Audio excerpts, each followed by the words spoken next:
everyone. Welcome to Weekends with Amit with yet another new episode. And I am your host, Krishanu. These days, or I should correct myself, not these days, generally, firemen are in demand. Why? Because firemen are called when there is a fire ablaze already. And this is how we handle our own health. We hold off doing things that are right not before or before any symptoms happen. When the symptoms come, when the fire is already on the house, then we become conscious and call the doctors and other assistants and other people to help us. What if we could do something that would not require us to call these people? What if we could become our own doctors? Now, today's subject is basic preventive medicine. And to discuss on this, we have Professor Amit Goswami and Dr. Valentina Onisor. Thank you, Krishanu. Uh, for both of you, particularly with Dr. Onisor, it would be a very common subject in the sense that a lot of people would have come to you to understand how we can do this, how we can run away, or how we can prevent the firefight in the first place. And with Professor Goswami, we'd like to know the quantum aspect of it. Whereas we often know that the body that we look at, the body that is made of, um, say, blood and flesh and all, that's not the only body we have. And we would like to have the quantum perspective, quantum angle on the preventive medication part. So we'll start with Professor Goswami as usual, and then we'll move on to Dr. Valentina. So, Professor Goswami, the floor is all yours. Hello, everyone. Preventive medicine is very, very important today because we finally have developed what is required for preventive medicine. Has not been there, but because the time was not quite ready, the science was not quite ready. Um, in fact, the way we use healing science today is dominated by allopathy, and the allopaths assume scientific materialism. Matter makes everything. All our ailments, all our happiness, consciousness included, everything is the movement of matter. In this very dogmatic and myopic view, there really isn't possible to make a complete theory of medicine simply because our health is not purely of the physical body. We have, besides the physical body, other bodies, but this is missed completely if we hold on to the dogma there is only physical. When we allow non-physical, and quantum science insists that there is non-physical in our constitution, and notice the word insist, it is compulsory. Quantum science theory insists that there is a domain outside of space and time, a domain in which matter included, everything is potentiality, and mind, vital energies, supramental archetypes, they all can be introduced as potentialities of consciousness to choose from. When consciousness chooses, we get experiences in each of these worlds: physical, vital, mental, supramental. We even get an experience of our consciousness itself, which gives us joy and bliss. In this way, we get the various bodies, 5 bodies: physical body, vital body, mental body, supramental body, and the bliss body of consciousness itself, represented in manifestation. And therefore, health is the health of all these bodies, and we have to know their theories. Allopathy is based on Newtonian physics, and therefore misses even the basic theory of material part of the body.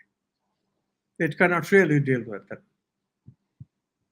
let alone the vital, etc. And the problem is that often the disease is not at at the material level, the disease is at the subtler level, vital, even mental, even spiritual level. And then you have to really get to the source of the disease. That's the basis of the preventive medicine.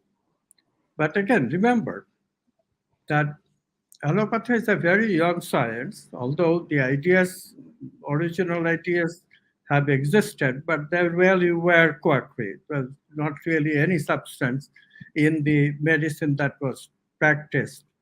In this style of allopathy based on materialism,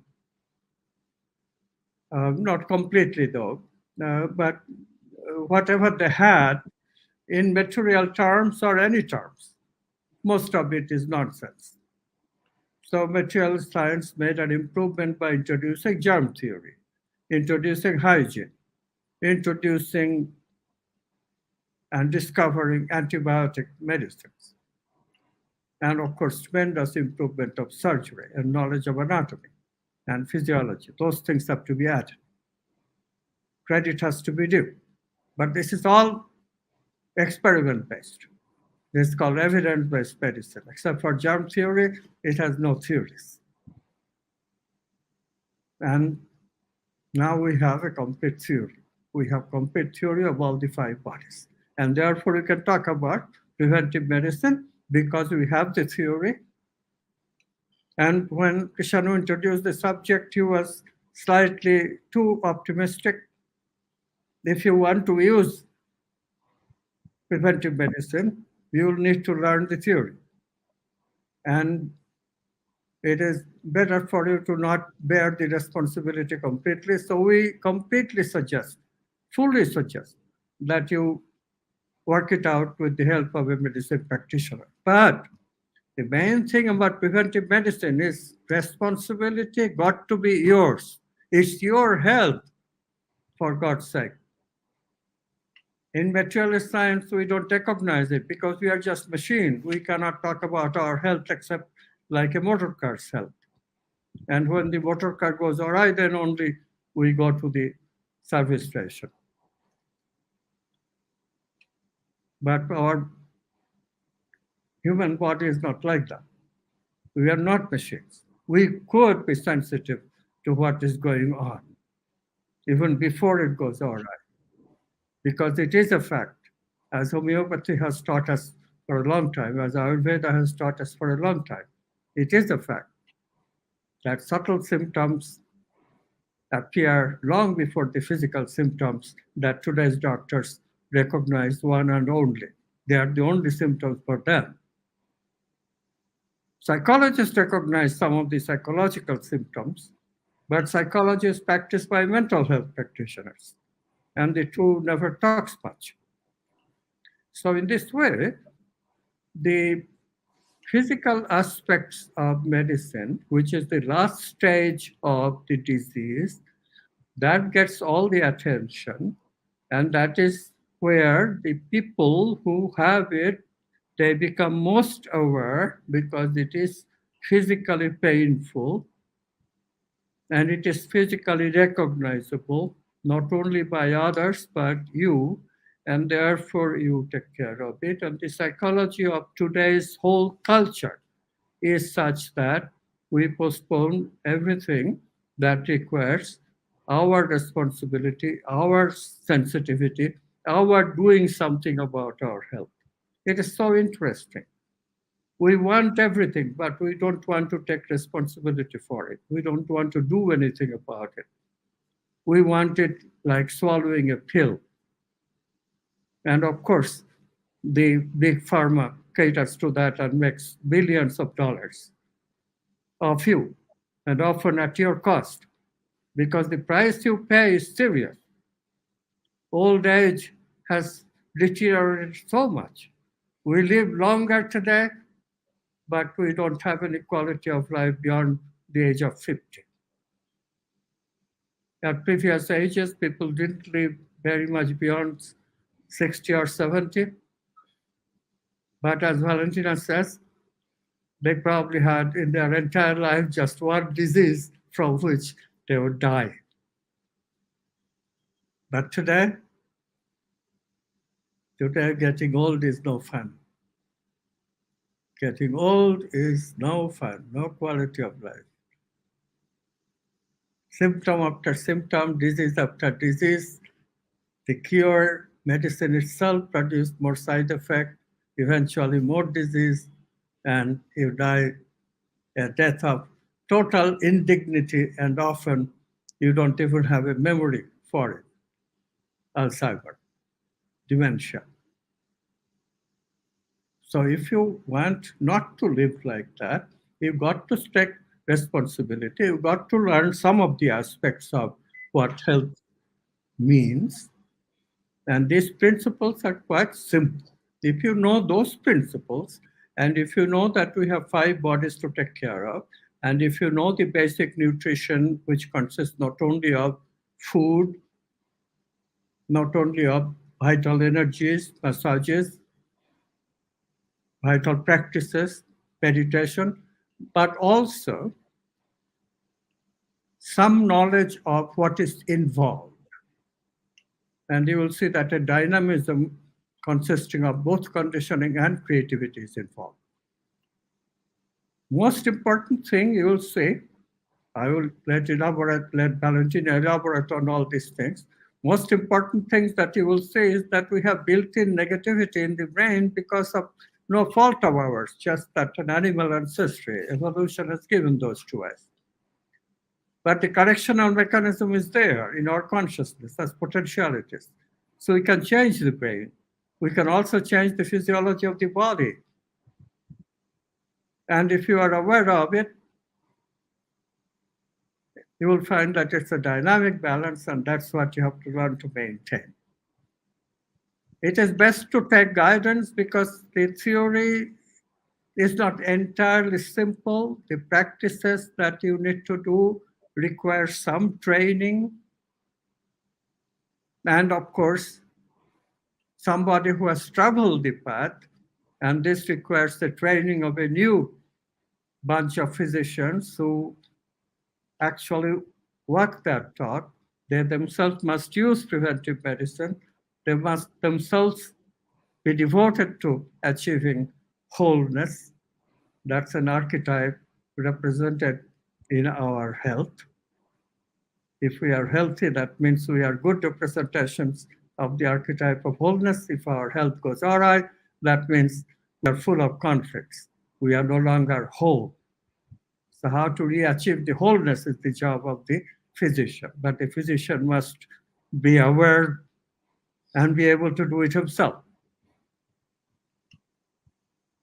And this requires training.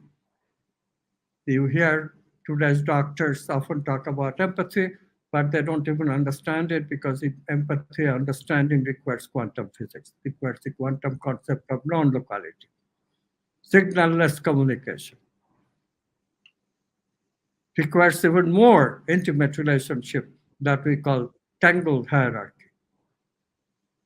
And these things, the healers has to practice. That's how you become a quantum healer, quantum doctor.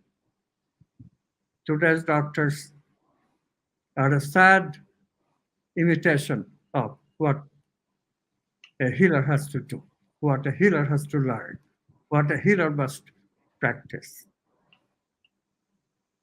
So it is a job that is a job for committed healers, committed to transformation, committed to learn about wholeness, and be there for the guiding light to people who neglect their health, who has to be awakened to the knowledge of health science, quantum health science, and together they can manage your health successfully.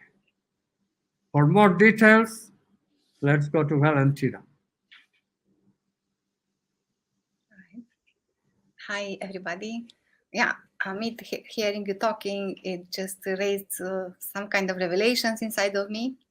Very interesting because I realize again more clearly now that being in a state of health and understanding what is health and really being again able to perceive it, because again, after some time, after some 40 years of age, you even forget what it means to be really healthy.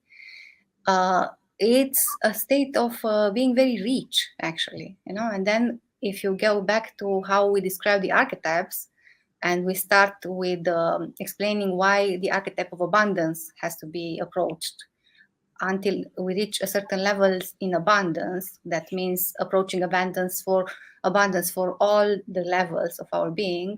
We cannot really go seriously to fulfill the other archetypes. So now I got very interestingly how abundance and then even power is definitely on the path of awakening yourself as a doctor, but it's much more than is happening, because even for me, I mean, in my country, but I'm sure in other countries as well, people go to a doctor or a priest, they are kept very high, and with all their secrets, all their problems. And yes, if it is a kind of empowerment that comes, people coming to you with a certain openness if they really want to heal.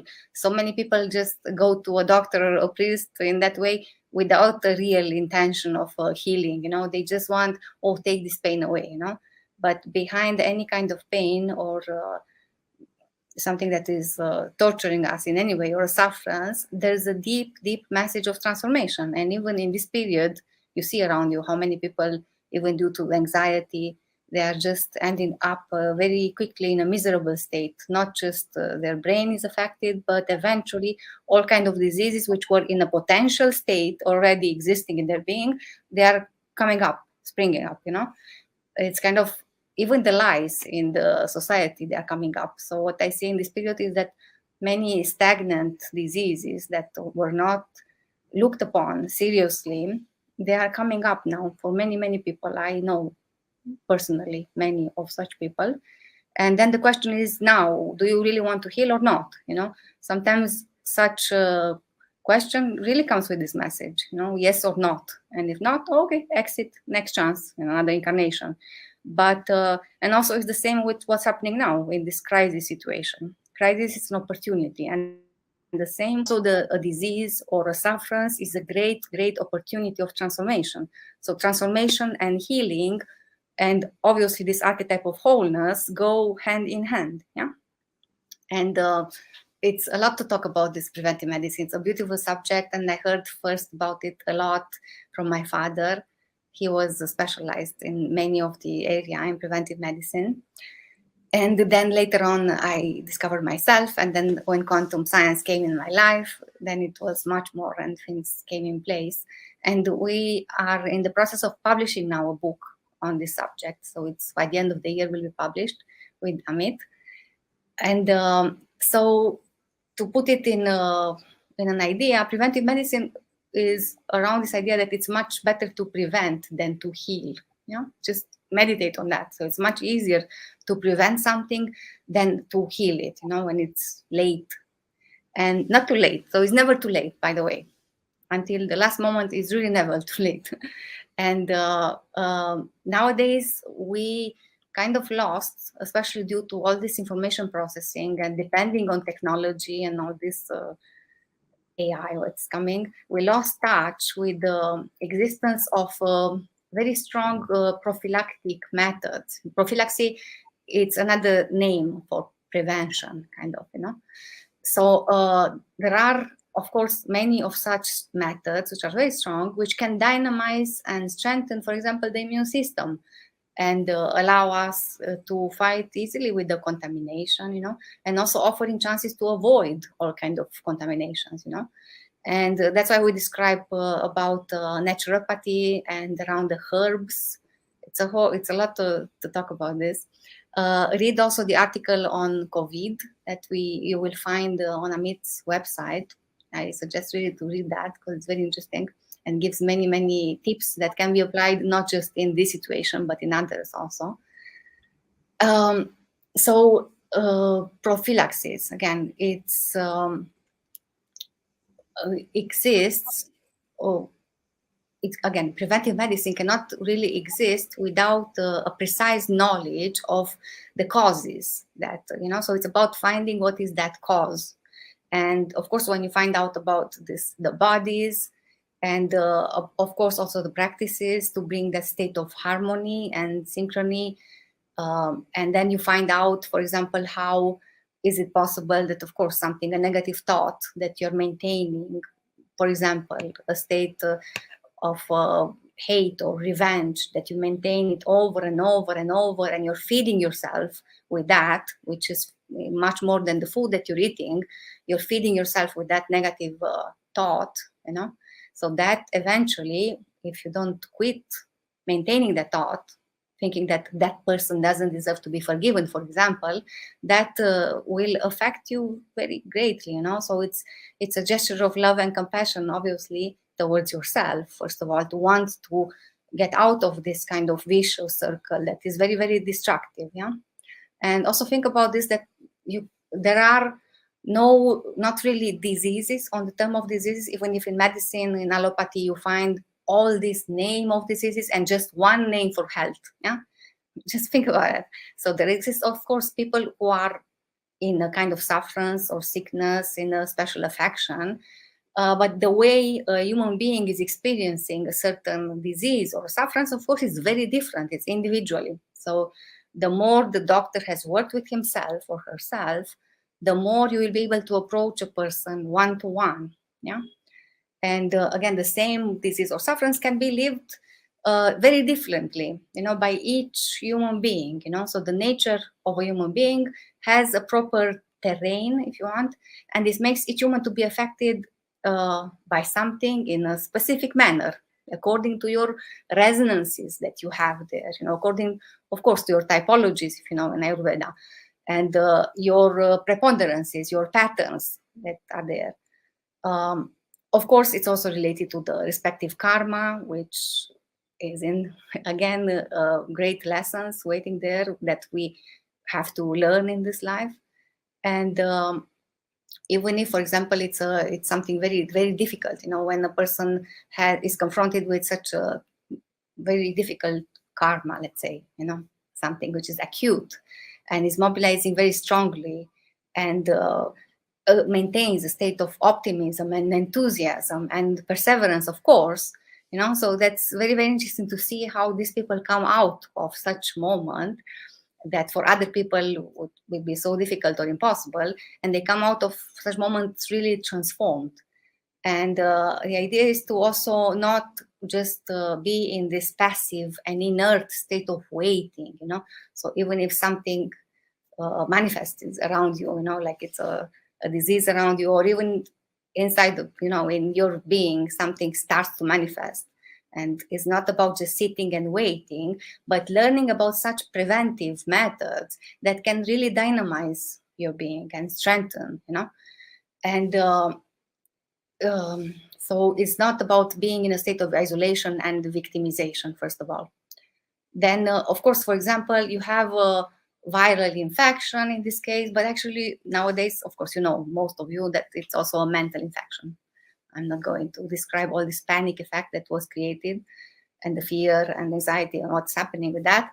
So, and all the obvious and not so obvious aspect. But the idea is that, for example, how you treat a viral infection in conventional medicine, it's a big question, because antiviral medicines don't kill the virus, they only keep it captive in the cell, stopping it to reproduce, and then medicinal herbs, for example, they are much more superior because they have a large spectrum of defense to face even immediately viral infections. There are really antiviral plants, and I'll give you a few examples, and which can directly interact with the viruses, and they kind of conquer the infected area, inhibiting the synthesis of the protein and of the virus genome.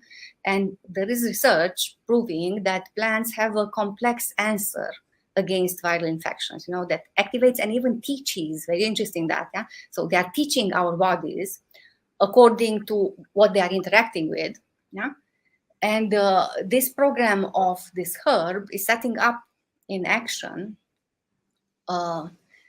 is set up in action when the plant or the herb that is used in the form of a valid powder, which has virya in Sanskrit, which means power. So this antiviral mechanism of a plant is very complex, and even if it's not entirely understood yet, but it's much, much superior already to any allopathic medicine, you know. And of course, the big pharma is not interested to promote natural herbs remedy because they don't bring profit, of course, right? Yeah. So just to give you again these examples, if you want to study the case, it was in the bubonic plague study about that, you know, and it's called phytoprophylaxis, you know, and it was called the elixir of the four thieves, or the four thieves vinegar, or Marseille vinegar. And the components of this elixir that was used were clove, lemon, eucalyptus, rosemary, and cinnamon. Yeah. So study around these things if you're interested. But I'm sure many of you know already about these things, because I know many people who already know very well and practice seriously medicine with the serious intent towards wholeness, you know. So yeah, that's just an introduction. That this was a wonderful introduction, and I believe Professor Goswami will agree. So, if Dr. Valentina Onisor wants to continue, that's wonderful. So, please continue. All right. So again, you'll find a lot of elements in the book. Yeah. And there are, again, of course, over 2,000 viruses detected. I don't want me to keep a course on virology right now. And only 10% of them are infecting humans. Yeah. And how the human body fights a virus. So the first defending line, of course, is the skin, the mucosis, the gastric acid, and you inhale. Yeah. And then the mucosis is capturing the virus and tries to expel it. Or if you swallow it, the gastric acid will kill it. Yeah, and if the virus is passing this first line of defense, then the immune system is activated. If the immune system is there, right? If it's active and strong, and the leukocytes, you know, then the interferon to protect the surrounding cells and so on. And if they cannot destroy the virus, then the lymphocytes will come to help. The T cells and B cells, you know, they keep in memory the previous infections that are suffered, you know, and then they are formed with antibodies, and the body will know how to combat, how to fight what the body already knows, you know. But the viruses, as you know, they suffer mutations, yeah, and then when the body doesn't recognize them, that's another story again, you know. So also, of course, sometimes viruses can act so fast that they manage to kill even before these lymphocytes react. So having an immune system which is wonderfully active and awakened, it's a big one these days. And of course, you know, there are so many autoimmune diseases existing now, and the mechanisms already, some of them are deciphered. And it has to do also with the way we deal with ourselves, and we are counteracting ourselves, you know. So instead of being on our side, many times we have all these mechanisms of too much self-defense, of even again, counteracting whatever we are and we do. So again, in that book, you'll find tons of clues. And of course, we have our courses where we invite you to study these things much more in detail. And again, the idea is to be active and know about all this richness that we each have, you know, and manifest it. Great. So, Professor Goswami, up to you, and thank you so much, Dr. Ronnie, sir. But we have a little shortage of time, so I request you to be brief and give a good summary of what happened today. Thank you, Krishna. Okay, I will be very brief. Being healthy is a mindset. Intend fully that you want health, and remove all those conditions as much as possible that brings you not wanting health. And believe me, there are plenty of those things. that makes us not to want to live. You must have an enthusiasm for living. And the key to that is bringing meaning and purpose in your life. Key to that is learn to live in expanded consciousness in spite of the fact that the brain, in a natural way that it evolved, makes us overwhelmingly negative. The immune system, the natural way that we are born with it, if we leave it at that, is very defensive, and often inappropriately defensive.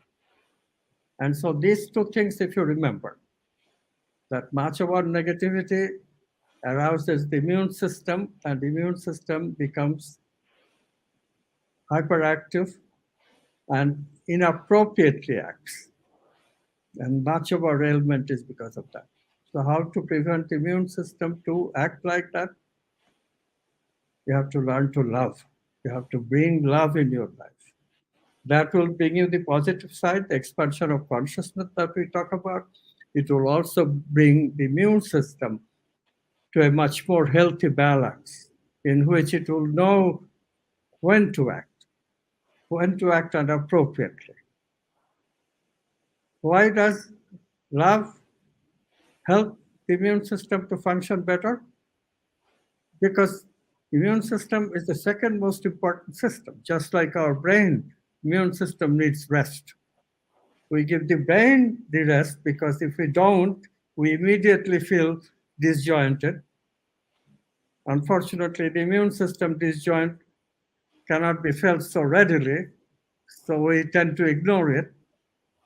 But actuality is that we suffer very much also from the immune system disorder that happens when you don't give it rest. How to give it rest?